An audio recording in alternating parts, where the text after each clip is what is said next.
You are watching CNN. I'm Brooke Baldwin. Thank you for being here. Wall Street is taking a nosedive after President Trump issued his latest tariff threat on Mexico, and it's all part of the president's battle over the border. He says if Mexico doesn't help, that country will be hit with a 5% tariff on everything from cars to food to beer starting in June. And he says that number will increase 5% every month until it hits a maximum tariff of 25% in October. And that move sparked concern from some congressional Republicans and outrage from top Mexican officials. In an open letter to President Trump, Mexico's president wrote, in part, quote, social problems are not resolved with tariffs or coercive measures. The Statue of Liberty is not an empty symbol. With all due respect, and while you have the sovereign right to express it, your slogan, America First, is a fallacy. But as the White House press secretary Sarah Sanders is saying, she is defending the decision. Congress should actually fix the laws and we wouldn't have this problem. Mexico should engage with us and we wouldn't have to take any additional steps. But at the same time, the number one duty that the President of the United States has is national security and to protect Americans. It's a humanitarian and national security crisis and it has to be dealt with. Unfortunately, the President's the only one that's actually stepping up and putting forward things to stop it. Let me show you some concrete examples here. This is the breakdown of the more than $346 billion of goods that the U.S. imports from Mexico every year. You see that. Cars, machinery, vegetables, fruit, including $93 billion worth of vehicles. But what does this mean for you? By some estimates, it could raise the cost of purchasing a car by an average of $1,300. It could result in 3 million fewer U.S. cars being produced overall. CNN Business's Vanessa Yurkevich is at an auto dealership in New Jersey. And so, what are folks there telling you? Hi, Brooke. Well, they are definitely concerned about these new tariffs, and we've heard this from the top U.S. auto manufacturers weighing in on this today, saying that this could be a substantial impact on the U.S. auto industry. We know that every American car manufacturer imports parts from Mexico, and some import fully assembled vehicles. Today, we're at Frank's GMC in Lyndhurst, New Jersey, and the owner tells me his best-selling vehicle is from Mexico. So he's really concerned about these tariffs and what it'll mean for his business, his employees, and his customers. Well, if you're a consumer looking to buy one of these nice SUVs, how would you feel about a 5% increase in price? I mean, it's going to be tough. 25% increase would probably be a disaster. I don't know how we would deal with that.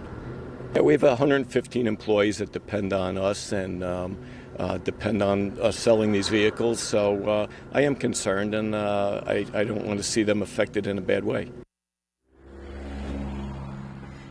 This is coming after a really tough year for U.S. auto manufacturers who have had to deal with record layoffs, dropping auto prices, and tariffs on steel and aluminum. And Brooke, you mentioned at the end of the day, this gets passed down to the consumer who are buying cars. About $1,300 is what cars are estimated to go up by if these tariffs take effect. And for the average American, Brooke, that is no small amount of money. Brooke? It's a lot of money. $1,300. Vanessa Yurkevich. Thank you, Vanessa. Let's talk about all of this. Catherine Rampell is an opinion columnist for The Washington Post and a CNN political commentator. Caitlin Dickerson is a national immigration reporter for The New York Times. So, Catherine, Caitlin, happy Friday to both of you. Let's jump in first just to you on the macro. Why is Mexico so important to the U.S. auto industry? Because so much of U.S. auto production includes parts imported from Mexico. And when I'm talking about U.S. auto production, I mean both cars that are produced and sold to American consumers, as well as cars that are exported. If you look at the data, something like a third of the value added of cars that we export to other countries, that we sell to Canada or to Europe or to China or wherever, comes from parts from Mexico. And you can't just go to some other country and get those parts. No. You have complicated supply chains that have been in place for many years, relationships that have developed for over many years, contracts that you can't just switch on a dime. Mm-hmm. So this is really going to hurt not only consumers, but it'll hurt all of the workers that have their jobs on the line because they work in some part of that supply chain. So when it comes to immigration, the bigger issue, the White House says Mexico isn't doing enough. Mexico says this isn't going to fix this. And we have these reports today this processing facility in El Paso where 900 migrants are at this facility that is supposed to house a maximum of 125. And there's all this color about some of these people are just getting on top of toilets and cells to breathe. How is that a solution? We continue to see, like you say, conditions along the border get worse and worse. And we've seen this administration introduce deterrent measure after deterrent measure to almost no effect at all. So President Trump's latest idea to introduce this tariff, it's questionable for a few different reasons. I think let's start from the very beginning. He justifies it by saying he'd like Mexico to stop the flow of illegal immigration through its country into the United States. Well, there are thousands of people waiting on the border in Mexico right now to enter legally, but because of new processes and new policies introduced by the administration, they can't. So they go around. You know, just this week, there was a group of over 1,000 migrants who were apprehended along the border trying to enter, the largest group that we've seen so far. Which Sarah Sanders has talked a lot about. And I'm wondering if this is part of the reason why they're doing what they're doing. Do you know? I'm sure that it's related. I mean, I don't think we can't read the president's mind, but that's a compelling number to anybody. That's a compelling number to me. It's a lot of people. Yep. And I think, you know, the conditions that you just talked about, those are in a facility at the U.S. border. When you think about what the Mexican government is going to have to do to try to stop that number of people, all we have to do is look to last summer when we saw large groups of people being tear gassed. I know that I wrote obituaries about people, one man who was killed by a rubber bullet that was shot by Mexican police.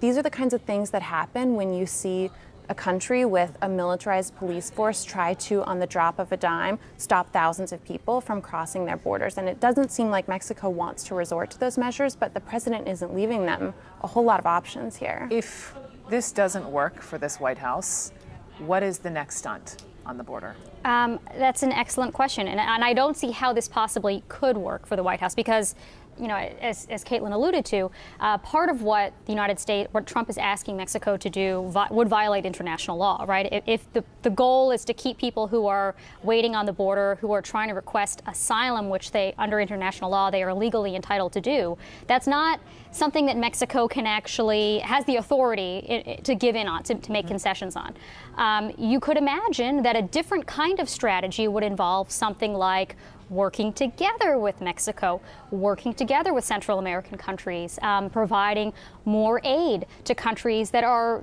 the source of many of these migrants. That would be, you know, more of a carrot kind of approach than a stick kind of approach. I don't know if that counts as a stunt, but that would be a very different kind of strategy, something that's much more conciliatory and that might have potential to work not only on that level, but to also avoid alienating some of our friends and allies. We know that a priority of the president has been replacing NAFTA, and just given this, you wonder how Mexico is going to respond to that. I wanted to ask you of weaponizing tariffs. This is just the latest example we'll throw up on the screen. Multiple countries, multiple products, various places where he's been using tariffs as weapons. You see the countries there. Do you think this will make other countries rethink how they do business with the United States? Oh, if they haven't already, which they should have, absolutely. There are a number of reasons why I would argue that this strategy of using tariffs as a cudgel to try to get Mexico to stop the flow of illegal immigration is wrongheaded. But one of them is that it gives us much less leverage with China or with the EU or with Japan, three entities which we are simultaneously trying to negotiate trade deals. Because if you look at what Trump has done here, where he signed a deal with Mexico, Mexico negotiated that deal, the USMCA, in good faith, and then turned around and then added new tariffs on them. Why would any other country decide to make any kind of concessions, right, given that track record?